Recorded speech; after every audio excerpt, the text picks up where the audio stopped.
Majority questions जो paper difficulty और pattern है वो 23 के हिसाब से ही आएंगे। तो एक बहुत बड़ी प्रॉब्लम चैलेंज बच्चे के सामने आ रही है कि सर लेटेस्ट पैटर्न है क्या।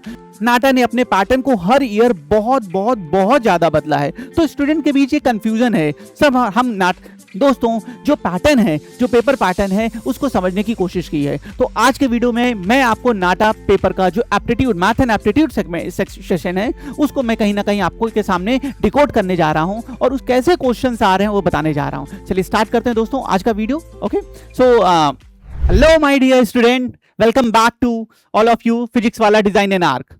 दोस्तों आप नाटा आज का जो टॉपिक है वो है डिकोडिंग नाटा 2024 पेपर। आपने हो सकता है नाटा का पहला अटेम्प्ट दिया हो या आप आगे आने वाले अटेम्प्ट के लिए प्लान कर रहे हो, स्टडी कर रहे हो। ऐसे कुछ कुछ अलग अलग कॉम्बिनेशंस हो सकते हैं दोस्तों।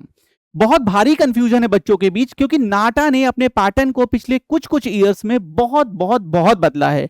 अगर मैं कोविड के पहले की बात करूं तो नाटा का एक फिक्स पैटर्न था, सेम उसी पैटर्न पे क्वेश्चंस आते थे। लेकिन कोविड के बाद से नाटा ने अपने पैटर्न को हर ईयर बहुत बहुत बहुत ज्यादा बदला है। तो स्टूडेंट के बीच ये कंफ्यूजन है, सब हम कोविड के पहले वाले पैटर्न को फॉलो करें या अभी जो उन्होंने यूसीड के कहीं ना कहीं कॉम्बिनेशन और बेसिक को लेके आगे बढ़े उसको फॉलो करें। हम किस तरह के पैटर्न के साथ आगे बढ़ें।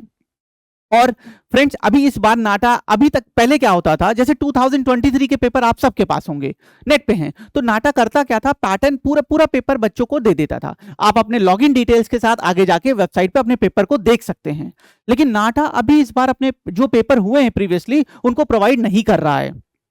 तो एक बहुत बड़ी प्रॉब्लम चैलेंज बच्चे के सामने आ रही है कि सर लेटेस्ट पैटर्न है क्या, हम कैसे समझें और किस तरह के क्वेश्चंस पे हमें फोकस करना है, किस डिफिकल्टी के क्वेश्चंस पे हमें फोकस करना है। कहीं ना कहीं इसको समझने में बहुत प्रॉब्लम हो रही है। दोस्तों आज इस वीडियो के थ्रू आपकी इस प्रॉब्लम को मैं सॉल्व करने जा रहा हूं। जैसे मैंने पहला बताया, नाटा पेपर नहीं दे रहा है, पैटर्न नहीं पता चल पा रहा है, तो हम करेंगे क्या। कुछ क्वेश्चंस मैंने काफी स्टूडेंट से इस बारे में बात की है बेटा, और एक मेमोरी बेसिस पे जो उनको याद है, जो चीज उनको पता है, उसके बेसिस पे हमने एक क्वेश्चंस का कलेक्शन बनाया है। कुछ नेट पे क्वेश्चंस बच्चों ने मेमोरी बेसिस पे डाले हैं, तो उन सबको कलेक्ट करके दोस्तों जो पैटर्न है, जो पेपर पैटर्न है, उसको समझने की कोशिश की है। तो आज के वीडियो में मैं आपको नाटा पेपर का जो aptitude math and aptitude session है उसको मैं कहीं ना कहीं आपको के सामने डिकोड करने जा रहा हूं और उस कैसे क्वेश्चंस आ रहे हैं वो बताने जा रहा हूं। चलिए स्टार्ट करते हैं दोस्तों आज का वीडियो। ओके, सो जैसा कि मैंने पहले बताया, पेपर नहीं मिल पा रहा है तो समझना मुश्किल हो रहा है। तो एक काम और करिएगा बच्चों, जो टॉपिक्स आज मैं आपको बता रहा हूं ये नाटा के पेपर में अभी आए हैं, रिसेंट में जो भी नाटा के पेपर हुए हैं अभी पास्ट में अप्रैल में उसमें आए हैं। लेकिन इसके साथ साथ कहीं ना कहीं हमें 2023 के पेपर को बहुत अच्छे से लगाना चाहिए और मान के चलना चाहिए मेजोरिटी क्वेश्चंस जो पेपर डिफिकल्टी और पैटर्न है वो 23 के हिसाब से ही आएंगे। कुछ चीजें ऊपर नीचे हो सकती हैं क्योंकि आपको पता है नाटा हर बार अपने पैटर्न को बदल रहा है। तो चलिए समझने की कोशिश करते हैं। हाँ दोस्तों, एप्टीट्यूड एंड मैथमेटिक्स के सेशन में जो रिसेंट में पेपर हुए उनमें जो क्वेश्चंस आए हैं उनमें से कुछ क्वेश्चंस जो मैं आप बच्चों ने बताए हैं या नेट पे हैं मेमोरी बेसिस पे, वो मैं आपके सामने रखने जा रहा हूं। इस तरह के क्वेश्चंस पेपर में आ रहे हैं तो यहां से आपको एक अंडरस्टैंडिंग डेवलप करना आसान होगा। आपको बेहतर समझ में आएगा कि इस तरह के क्वेश्चंस आ रहे हैं और इनको हम कैसे आगे कमांड करें, कैसे इनके साथ आगे बढ़ें। जैसे क्वेश्चन नंबर 1 देखिएगा बच्चों, वर्ड प्रॉब्लम। मैं अभी एक बार आपके सामने सारे टॉपिक्स रख देता हूं, फिर एक एक करके सारे क्वेश्चंस का एक हल्का सा आपको आइडिया देने की कोशिश करूंगा। आगे क्लासेस में बच्चों, आगे की आने वाली क्लासेस में हम इन सारे टॉपिक्स को बहुत डिटेल में देखेंगे। नाटा किस डिफिकल्टी के क्वेश्चंस बना रहा है, कहां से बना रहा है, मतलब कैसे सोर्स क्या हो सकते हैं, कहां पे इस तरह के हमें क्वेश्चंस मिलेंगे, वो मैं आपके साथ डिस्कस करूंगा। और एक एक टॉपिक को उसके प्रॉपर डिफिकल्टी के साथ आगे क्लासेस में हम डिस्कस करेंगे। क्वेश्चन नंबर 1 ये वर्ड प्रॉब्लम से है। अब देखिए, एक बच्चा है, उसको 100 की नोट्स दे दी गई, 100 की कुछ नोट दी गई हैं और जो उनके सीक्वेंसेस नंबर हैं वो यहां से लेके यहां तक हैं, माने 40 से लेके 90 तक ये उसकी नोटों के नंबर जो सीक्वेंस होते हैं वो पड़े हुए हैं। हमें बताना है उसके पास कुछ कितना अमाउंट होगा। बहुत ही simple word problem based question है भाई। 40 से लेके उसके पास 90 के वो टोटल कहीं ना कहीं जो रुपीज हैं, जो नोट्स हैं वो हैं, तो कितने नोट हो गए। तो हमें पता है 40 से 90 के बीच हम जाते हैं तो हमारा 50 आता है, 50 होता है। लेकिन ये 50 तब होता है जब हम 41 से अपनी काउंटिंग स्टार्ट करते हैं। पर यहाँ पे कहीं ना कहीं हमने 40 वाला भी किया है तो हमारे पास टोटल जो नोट हो गई वो 51 हो गई। हमारे पास टोटल नोट कितनी हो गई, 51 हो गई। अब 100 की है तो प्रोडक्ट कर देंगे, 5100 आ जाएगा। अब जो भी हमारा आंसर हो, ये वर्ड प्रॉब्लम है, समझिएगा, सिंपल वर्ड प्रॉब्लम। आप इस तरह के क्वेश्चंस की प्रैक्टिस कर रहे हैं या नहीं कर रहे हैं? अगर पेपर में आप थोड़ा कॉन्फिडेंस के साथ जा रहे हैं, टाइम मैनेजमेंट को मैनेज कर रहे हैं, आसानी से इसका जवाब दे सकते हैं। नंबर 2, अगला देखते हैं। If a number is divisible by 15, माने नंबर सिस्टम से क्वेश्चन है, नंबर सिस्टम सिंप्लीफिकेशन हमारा टॉपिक है, उस टॉपिक से आपको क्वेश्चन देखने को मिल रहा है। If a number is divisible by 15, which of the following is false? 15 से डिविजिबल है तो कौन सा सही है कौन सा गलत है ये बताना है। आप ये मान के चलो ऐसे ही क्वेश्चंस आपके पेपर में आएंगे, ये ओरिजिनल पेपर के क्वेश्चन हैं, तो थोड़ा सा इसी तरह के डिफिकल्टी के क्वेश्चंस, इसी तरह के क्वेश्चंस हमें देखने को मिलेंगे। हमारे माइंड में ये चीज कहीं ना कहीं होनी चाहिए। ठीक है, आइए अब देखते हैं। एक नंबर 15 से डिविजिबल होने जा रहा है तो कौन सा सही है? हमें पता है अगर वो 15 से डिविजिबल हो रहा है तो 3 और 5 उसके 100% फैक्टर होने वाले हैं, वो उसके होंगे ही कंपोजिशन में। तो फैक्टर ये 3 से होगा, करेक्ट है, 5 से होगा, ये भी सही है। हमें बताना है फॉल्स है, कौन सा फॉल्स है? अभी कह रहे हैं it can not be an even number, माने अगर कोई नंबर 15 से डिविजिबल हो रहा है तो वो इवन नंबर हो ही नहीं सकता है। नहीं, गलत है। 30, 60, हमारे पास बहुत सारे एग्जांपल्स हैं जो डिविजिबल भी है 15 से, साथ ही साथ इवन नंबर है। तो हमारा आंसर यहाँ पे ऑप्शन नंबर सी हो जाना है। आगे देखते हैं, टाइम एंड वर्क। मैंने हमेशा बोला है ये बहुत इंपॉर्टेंट टॉपिक है और आपको इसको जरूर बहुत डिटेल में करना चाहिए। बच्चों टाइम एंड वर्क से क्या कह रहा है क्वेश्चन? इफ 3 men और 4 women, 3 आदमी या 4 औरतें, 3 men और 4 women किसी काम को इतने दिन में करते हैं, बेसिकली M1D1 पे बेस्ड है, man into days give the total work की कॉन्सेप्ट पे बेस्ड है। तो हमें बताना है कि 7 men एंड 5 women कितने दिन में करेंगे।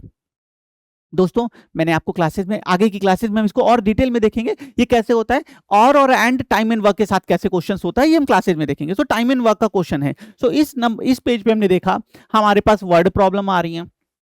आपके पेपर में जो भी 45 क्वेश्चंस आने वाले हैं उसमें जो एप्टीट्यूड और मैथ के हैं उसमें बेटा वर्ड प्रॉब्लम आपको देखने को मिलेगी, नंबर सिस्टम से क्वेश्चन देखने को मिलेगा, टाइम एंड वर्ड से देखने को मिलेगा। माने इन टॉपिक से क्वेश्चंस आ रहे हैं पेपर में हमारे। आगे चलते हैं, कुछ और देखते हैं दोस्तों। हाँ नेक्स्ट अगला क्वेश्चन देखिए, a father age is 3 times old age son. एक फादर की एज उसके सन के 3 times है। Okay, 5 year back he was 4 times, 5 साल पहले वो 4 times था अपने सन की एज का। तो हमें कौन सा टॉपिक आ गया? Problem on age. हमारे एप्टीट्यूड का प्रॉब्लम ऑन एज है और ये कौन सा क्वेश्चन है? टाइप 2 का क्वेश्चन है बेस्ड ऑन फादर एंड सन। ठीक है, सो आपको टाइम प्रॉब्लम ऑन एज से क्वेश्चन देखने को मिलेगा। नेक्स्ट अगला देखते हैं बच्चों। दोस्तों इस वीडियो में मैं आपको सिर्फ ये बताने की कोशिश कर रहा हूं क्वेश्चन कैसे आ रहे हैं, इनके सॉल्यूशंस या इनके और डिटेल में बेस्ट टेक्निक्स क्या है, शॉर्टकट क्या है, या कैसे हम इनको पेपर में बहुत कॉन्फिडेंस के साथ अप्रोच कर सकते हैं, ये आगे आने वाले वीडियोस में डिस्कस करेंगे। अभी हम सिर्फ जो जो चीजें से क्वेश्चंस आ रहे हैं, जिस चीज के लिए आपको प्रिपेयर होना चाहिए, वो इस वीडियो में हम लोग कहीं ना कहीं देखने की कोशिश कर रहे हैं। नेक्स्ट है बेटा, हाँ, अ लार्ज क्यूब मेंसुरेशन।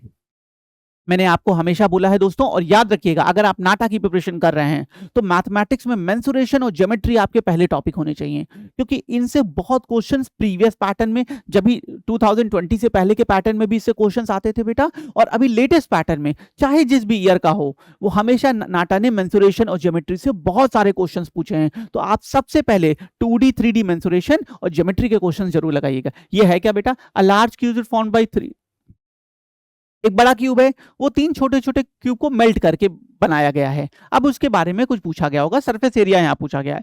कभी भी 3D में एक ऑब्जेक्ट से कई सारे दूसरे ऑब्जेक्ट या वाइस एंड वर्सा हो तो क्या सेम होगा? वॉल्यूम। तीनों का वॉल्यूम बराबर बड़े क्यूब के वॉल्यूम के करके इजिली हम वहां से सरफेस एरिया निकाल सकते हैं। सो मेंसुरेशन का क्वेश्चन आपको देखने मिल रहा है। Next, today is x birthday 1 year, word problem again, problem on age के साथ वर्ड प्रॉब्लम है।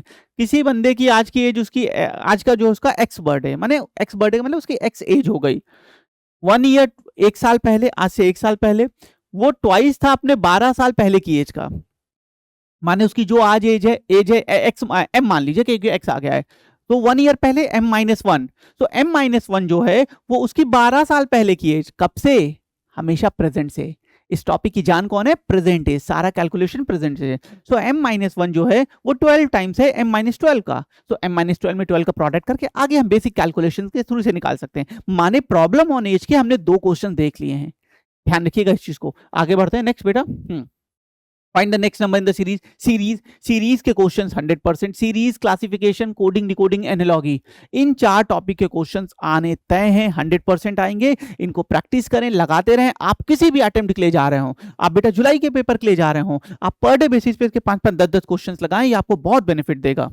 Okay, so next, how is 100 by 25 is written, Roman number. अब फिर से वर्ड प्रॉब्लम आ गई, सिचुएशनल प्रॉब्लम, वर्ड प्रॉब्लम, हमें बताना है 5 को हम रोमन में कैसे लिख सकते हैं। तो अब हमें पता होना चाहिए रोमन रिप्रेजेंटेशंस कैसे होते हैं, कहीं ना कहीं इसके बारे में जानकारी होनी चाहिए। सो अभी यहाँ पे हम देखते हैं। सो हमें बेसिकली चाहिए क्या, हमें ऐसा नंबर चाहिए जिसका आउटकम 5 आ रहा हो, जिसका आउटकम 5 हो। अब रोमन में कुछ वर्ड्स हैं जिनकी वैल्यूज होती है जो हमें पता होनी चाहिए। जैसे बेटा रोमन में C is represented as 100, capital C small C इसको हम 100 से रिप्रेजेंट करते हैं बेटा। सो इन अगर ऑप्शंस में देखें तो ये क्या है और ये क्या होता है रोमन में 20। सो 100/20 5 आउटकम आ जाएगा। Correct answer option D. Okay, तो इस तरह वर्ड प्रॉब्लम में रोमन बेस्ड क्वेश्चन है। तो दोस्तों इन सब के बेसिस पे अगर मैं आपको बताने की कोशिश करूं कि हाँ अच्छा एक चीज और बता दूं, डेटा इंटरप्रिटेशन ग्राफ, बेटा मैंने काफी स्टूडेंट से बात की है, उसके बेसिस पे ये मैं आपको अपना एक्सपीरियंस उनसे बता रहा हूं। जिन्होंने नाटा का पेपर दिया है उनसे मैंने बात की, उनका कहना है डेटा इंटरप्रिटेशन, बार ग्राफ, पाई, लाइन ग्राफ, इनसे काफी क्वेश्चंस आ रहे हैं और साथ ही साथ कैलकुलेटिव क्वेश्चन आ रहे हैं।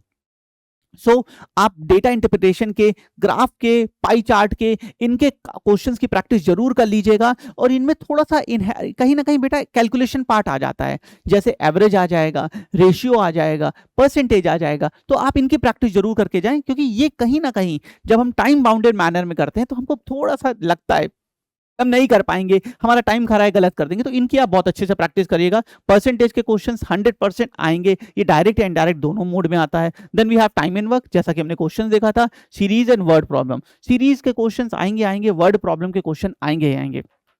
दोस्तों ये कुछ टॉपिक्स हैं जो मैंने आपके सामने रखने की कोशिश की है। अब मैं आपको अपना पर्सनल व्यू बताता हूं। अगर आप नाटा की प्रिपरेशन कर रहे हैं और आपको आगे आने वाले अटेम्प्ट आपको देने हैं, या आपने दे रखा है आपको फिर से आगे अटेम्प्ट देना है, बेहतर परफॉर्म उसमें करना है, तो बेटा ये जो टॉपिक्स थे आप इन पे फोकस करें। Percentage, problem on age, average, time and work, इनको बहुत अच्छे से करें। डेटा इंटरप्रिटेशन, मेंसुरेशन और ज्योमेट्री, इनके क्वेश्चंस को बहुत अच्छे से लगाएं।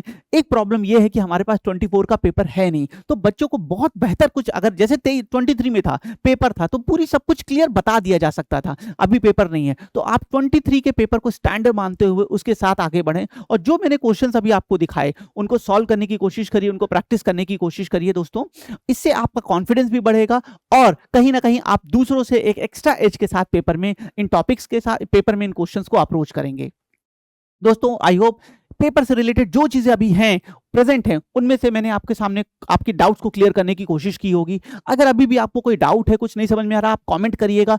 आगे के वीडियो में, आगे के सेशंस में उन चीज़ों पे डिटेल वीडियो बनाने की कोशिश की जाएगी। और जो मैंने आज आपको क्वेश्चंस दिखाए हैं, जो मैंने आपको बताया है, इनके रिलेटेड क्वेश्चंस, इसी टॉपिक पे इसी तरह के कुछ और क्वेश्चंस लेके आगे की वीडियो में मैं आऊँगा।